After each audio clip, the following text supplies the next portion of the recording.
Welcome back to a new video. In this video we are going to talk about functional programming in Python. Let's start coding. So let's start by defining a simple function.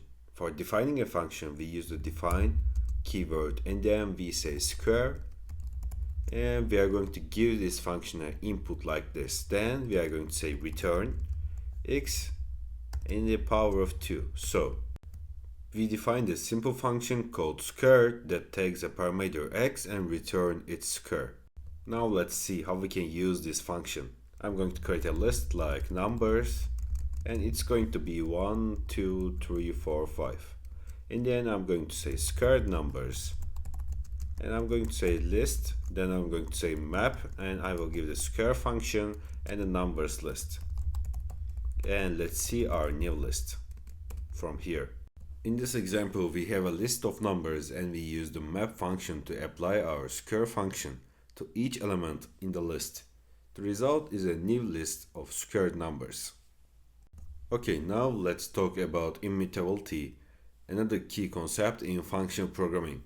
Once an object is created, it cannot be changed. Instead, new objects are created with the desired changes. This might sound a bit strange at first, but it leads to more predictable and maintainable code.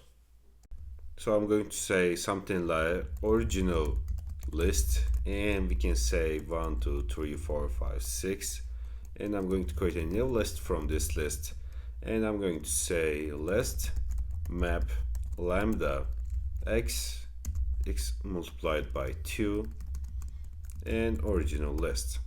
And after that we can just make this cell work. After fixing this typo, I'm going to call the original list and new list. Here we use the map function again, but notice that we are using a lambda function to double each element.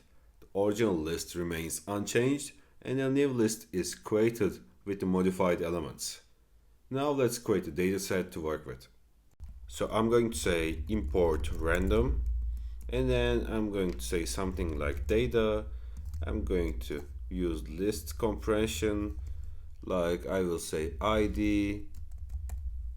I'm also going to use different compression, value, random integer, and I'm going to say, actually it's random integer like this. I'm going to say 1 and 100, and then I'm going to say for index in range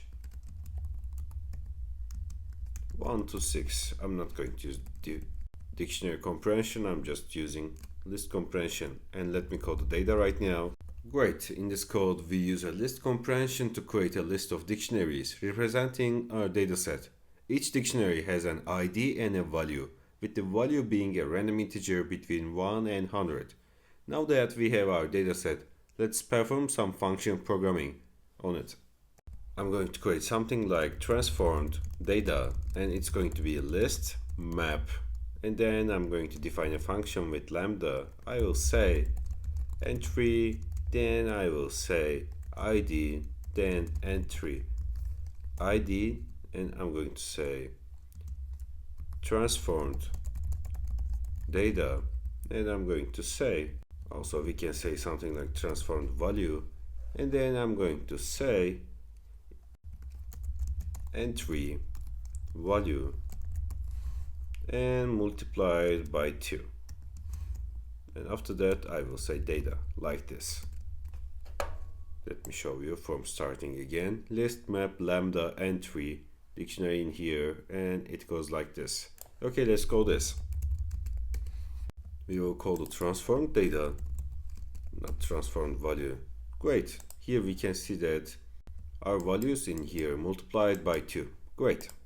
Let's talk about higher order functions.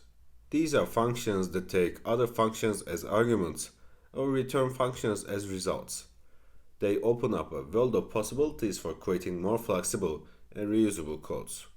So what I'm going to do is I'm going to define a function like apply operation, and it's going to say function x and y, and then we are going to return function x and y. After that I'm going to say something like result, and it's going to be, now I'm going to use it, apply operation, and I'm going to give a function inside of it, a, b, and it will return a plus b, and I'm going to give 3 and 5. So this function in here is this x is 3 and the y is 5 from here. So let's see the result we have. Great. In this example, we have defined the apply operation function that takes another function along with two parameters. This allows us to apply different operations dynamically. Now let's explore the concept of closures. Closures allow a function to retain access to variables from its containing scope even after the scope has finished executing.